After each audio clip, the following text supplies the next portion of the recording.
What's up, everybody? Thralls Metal here once again. I'm Necrotic Nick. I'm Jammin John. And we have, I guess, an album review for you, or a compilation review, or an EP review. Pretty much this was just something I feel like we had to go over because it was going to be delightfully weird. So we are going to go over the latest offering, or offerings, from Imperial Triumphant, their Covers Collection EP. Now this came out on the 29th of November on Century Media Records. A little background, this band formed in 2005 in New York City, though I think they formed on the set of Eyes Wide Shut when they all met each other wearing the creepy masks and such at the giant sex party. This is their fourth EP overall, again, if you count this as an EP. They released all these songs as singles, so we're going to kind of treat them as singles and just go over them track by track, at least how they are presented on the EP. And let's see, I've reviewed this band before. Their last album, Spirit of Ecstasy, was a blackened death metal, acid jazz, avant-garde fever dream that I made it through and was still weirded out by. I get that this band is like insanely talented and it definitely shows, but man, they are really weird. It's such strange takes on really anything. Like, to me, listening to one of their records, you're just like, you kind of just strap in, like, okay, here we go. And you don't know where you're going and you don't know what's going to happen, and you might be on mushrooms and you're not 100%. Like, it's just weird. And this is weird. Yeah, no, it's kind of their brand of just avant-garde strangeness mixed with like an existentialist nightmare and whirled up in hallucinogens, I think. Like all of them. Take your pick, dealer's choice, whatever. It'll get you to the finish line and you will be a fucking twisted wreck by the end of it. If I was a betting man, I would bet that they have taken hallucinogenics possibly together and then turned on everything and said, okay, let's play our instruments. But this is different in the sense that we get to hear their take on different bands. You know, I know their take on their own music is already very strange, so I was very curious to hear what they would do with a selection of covers, and a wide range of covers, too. So this band chose to cover Radiohead, Metallica, and Rush, but also Dizzy Gillespie and a interesting combo between Miles Davis and Wayne Shorter. And that's quite a wide array already. And we're going to track by track this and pretty much in the order that it's presented on the EP, at least as it is listed on the archives, because each one of these songs is weird enough to talk about at length and just kind of dissect, because I feel like they just kind of took these songs and deconstructed them and melted them down into the weirdest things they possibly could, and it kind of works on some, and it kind of doesn't on others. But, well, we'll get into it, because the first one on here was Paranoid Android, originally done by Radiohead. Honestly, I love that track. I love OK Computer. That's a great album. And hearing their take on it, honestly, like, this is one of the more traditional covers to a degree. Like, I use that term very loosely with Imperial Triumphant. It's weird, but it's there. Like, you can definitely hear the melody. If I was to turn this on, I would just be like, man, this is Radiohead, but not. I think this is one of the most straightforward things that this band has ever done. Yeah, like, the rhythms are a little bit less jazzy, a little bit less. I mean, there's definitely sections with, like, weird blast beats, off-time drums, and like that sort of skittering snare that, you know, just super popular in jazz. You get the weird, like, kind of just fun fretless bass lines, and the guitars are just dissonant and layered and dark, but at the same time I can hear the actual song behind all of the dark layers, even with the creepy groans that the vocals are. It's not Thomas York at all. Like, if he had like laryngitis, it still wouldn't be Thomas York. They just sound just kind of weird. Yeah, it's like running vocals through a pitch shifter and just being like, all right, just. And I mean, the production for all of these tracks, I don't know if they were all tracked in the same studio. That would be my guess. But It's weird. They had as much fun with the production as they did with rearranging and gutting and mutating these songs into what they are presented as. But this one, granted, like, they kind of just take the melodies and make them more dissonant. It is a little more on the nose. Probably the biggest change with this song in general is it sounds more evil and unsettling versus it just being like the sad hipster song that, you know, hipsters absolutely love. I love Radiohead too. But yeah, no, it's a hipster anthem. Next in line, we have A Night in Tunisia by Dizzy Gillespie. Up until we jammed this, I'd never heard the original. I think I might have, because my grandfather listened to a lot of jazz, and Dizzy Gillespie, you know, very, very popular jazz player, like even the big poofy cheeks. I think I saw him on the Muppets a couple of times, He's too. been on Sesame Street, at least classic Sesame Street, not obviously anymore, but yeah, in the beginning. Was it a cornet or a trumpet? I think it was a trumpet. But yeah, he had that upturned, you know, trumpet or horn, and dude was an amazing player. And once again, there's little parts of the actual melody from that song in here. But then again, it sounds nothing like the original song. Kind of like if Behold the Octopus covered Imperial Triumphant covering A Night in Tunisia. Yeah, it's weird. Like, it's very jagged and kind of dirty sounding. Like, the original is, you know, very smooth. Like, it's got its weird transitions, but that's kind of jazz anyway. Mm-hmm. But this one sounds like Primus and Mr. Bungle sharing the same studio and also, like, a garbage bag full of mushrooms. But honestly, I really love the grooves on here. Like, those fun, off-time, jazzy patterns. The drum work on here is unreal. I mean, all of them are doing a great job. Man. It's just I don't fully understand what they're doing because, I don't know, these guys have, like, studied, like, 8,000 different music theories and just kind of combined them into one thing and then presented it to the world to digest if they can. Yep, I am a musician, but goddamn, I can't. The bassist and the drummer in this band working together on these covers most specifically are top notch. Dude, the bass playing is so fucking buttery smooth, and the drum work, God, all of it. Yeah, everything is just so fluid and, again, like, strange. Like, it's almost like a stream of consciousness in terms of a drum performance, if that makes any sense. But this is Imperial Triumphant. It doesn't matter if it makes sense. It just has to be weird. So naturally, when it came down to their cover of Metallica's Motor Breath, it got really weird. In fact, I would say, like, this is the weirdest cover on the entire collection here. Ow. Maybe. It depends on maybe your mood or what you expected. I love the original. Like, one of the best songs on Kill 'Em All. It absolutely fucking rips. This one, well, first off, it starts off as an unrecognizable, weird, avant-garde jazz tune. And then you start hearing that, you know, classic riff start building behind it, and it gets into that D beat and kind of locks it down. But on top of that main riff, you have what sounds like a cat trying to play a guitar, just playing just dissonant atonal chords and such. And it's just very unsettling. And then the vocals come in. And when it gets around, like, to where the chorus would show up, it just completely breaks down the song. And honestly, I'm going to go ahead and say, like, I think they cheated a little bit because I feel like they only played part of Motor Breath and then they went into one of their things. I will also say that this has the most bonkers drum performance I've ever heard on a Metallica song, which, I mean, let's be honest, that's not the hardest thing. But, dude, like, they completely just gut the song and kind of turn it into their own, like, to the point where I don't even recognize it when it ends. At the same time, I kind of expected that to begin with because it started out, like, loosely, like, you could hear it. But then, yeah, eventually it made no sense. And I do want to say that Lars couldn't pull this off if he grew an extra set of arms and was also granted a miracle.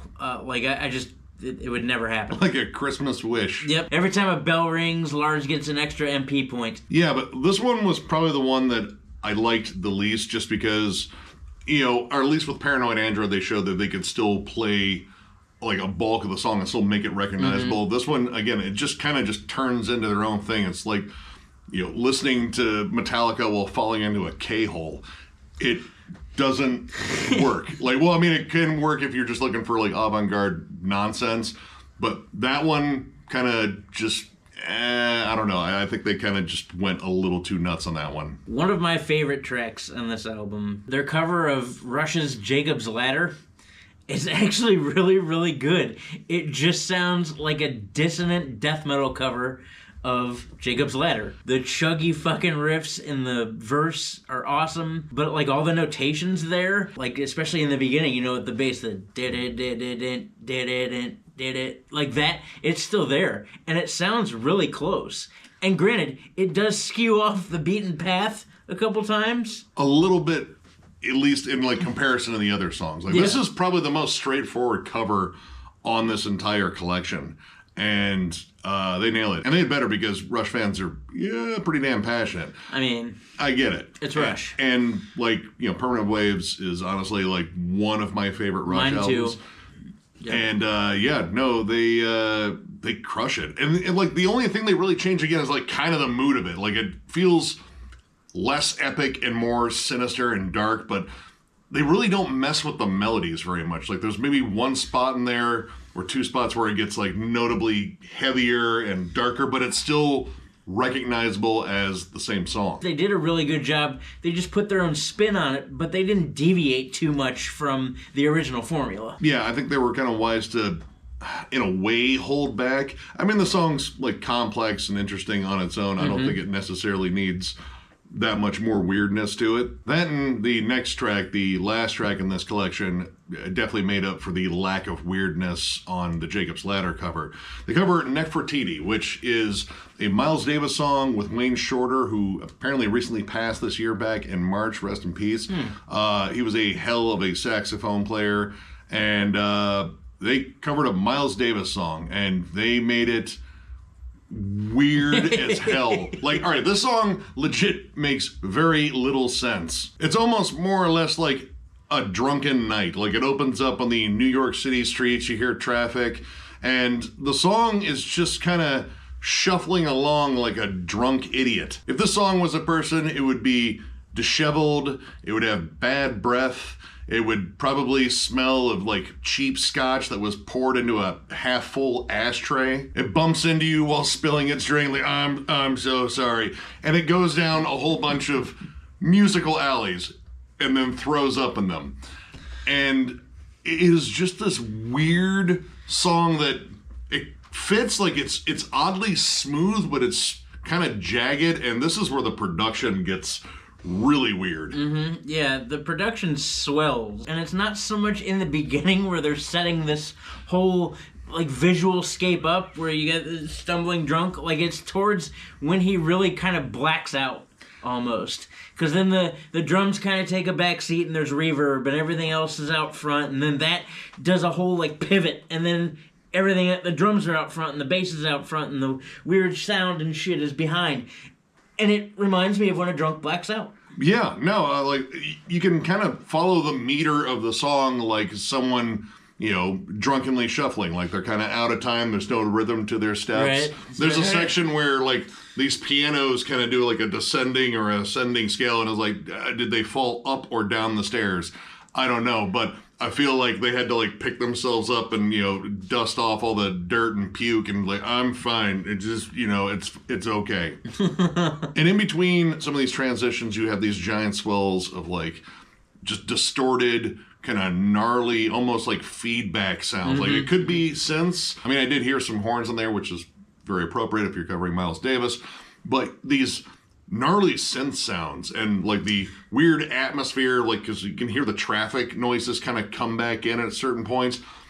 The whole thing is just unsettling. Like, this is a rough night out. It sounds like they blew the bass amp, to be honest. He might have. Because you can hear, throughout most of this song, this smooth, like buttery smooth bass. I'm telling you, again, the bassist and the drummer, my hat's off to you. But there's a point when that synth swell happens where it sounds like they blew the amp and just kept recording. Yeah, and the bass and the drums are honestly the thing that I think I try to lock into the most on here, because like the rhythms are absolutely mind-bending. But the guitars are there pretty much to just make it even more disjointed. Like, when they actually decide to lock in on riffs, which is, it happens with some frequency on here, it's a nice anchor point. But the rest of the time, like, it's just distorted, dissonant chords everywhere. Like, even the strumming patterns don't necessarily make a lot of sense to me.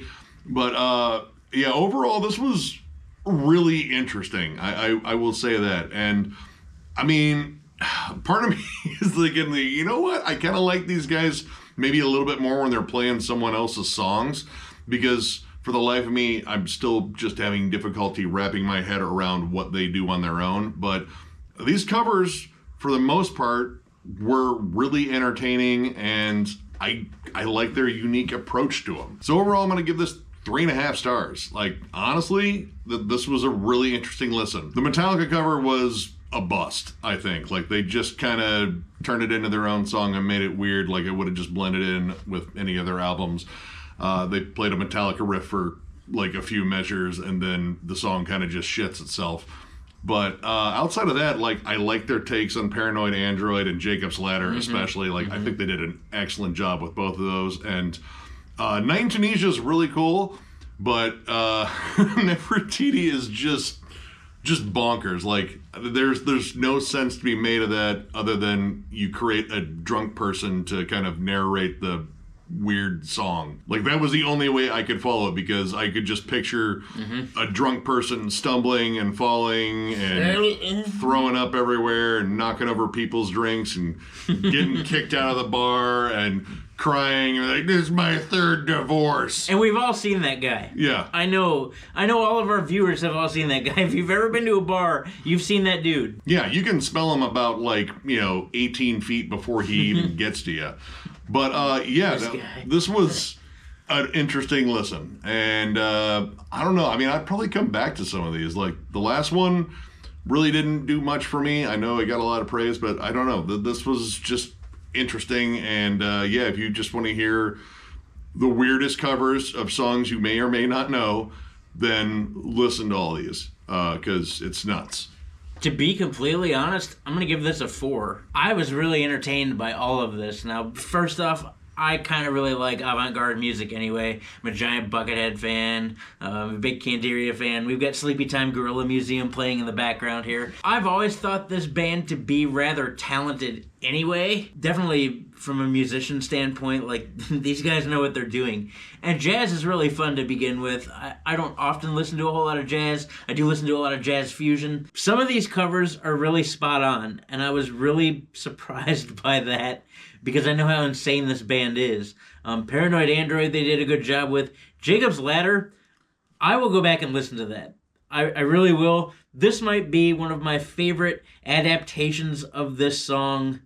I don't want to say period, because nothing will ever top the original, but like, this in my mind will be a close second to the original because of how creative it is. A Night in Tunisia, we went back and listened to the original after we listened to this song, and like, it's there, it's just kind of strange. Motor Breath, maybe you didn't nail Metallica. I will say that the drum work in that song is bonkers, batshit, and I love it. But it might not be Metallica. Now, again, from a musician standpoint, when you cover a song, it's supposed to be your adaptation and take on what the song is. They kind of got it, but not really. Yeah, Nefertiti, I have never listened to the real song, and I may go back and listen to the real song, but I like it. I like that style of disjointed jazz and insanity, and the fact that it does paint the picture of the stumbled drunk in the bar. I've been there, you've been there. If you've ever drank before in your life, you've probably been there, and it just makes the most sense. His name is Steve. He just got fired today. No, it's Bobcat Goldthwait in Scrooge. When he gets thrown out and he's got the bottle and the cab hits the water and the bottle falls out and he just goes... It's that. Dan Aykroyd in Trading Places. Yep, that too. Merry Christmas. Anyway, yeah, I had a good time. I don't even know what to recommend other than the fact that if you've heard any of the bands that are being covered, this is it, kind of. If you heard Imperial Triumphant, it's Imperial Triumphant. Yes. Either way, I was entertained. It's 4 stars for me. Check it out for yourself. It's a good time. We can't lie there. So, if you enjoyed this review, give it a thumbs up. And if you are new to the channel, subscribe because we do stuff like this all the time. We are also on Patreon. If you'd like to help us out there, there's a link down below to thrallsmetal.com. Our Patreon link is also on our channel, but thrallsmetal.com is where you go to find Thralls Metal stuff. We have shirts. We have old shirts that are discounted. We have hats right now.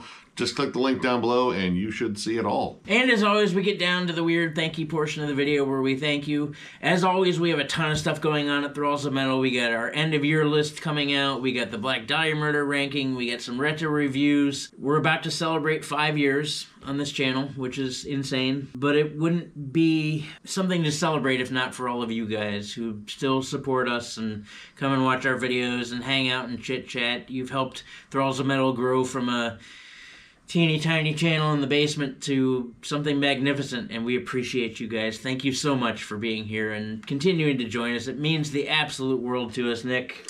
Yeah, you guys are the real heroes here once again, and I think he's thanked you enough, and believe me, I'm just as thankful, but the batteries run low, so we're going to wrap this up. So, thank you all once again, and we will catch you later.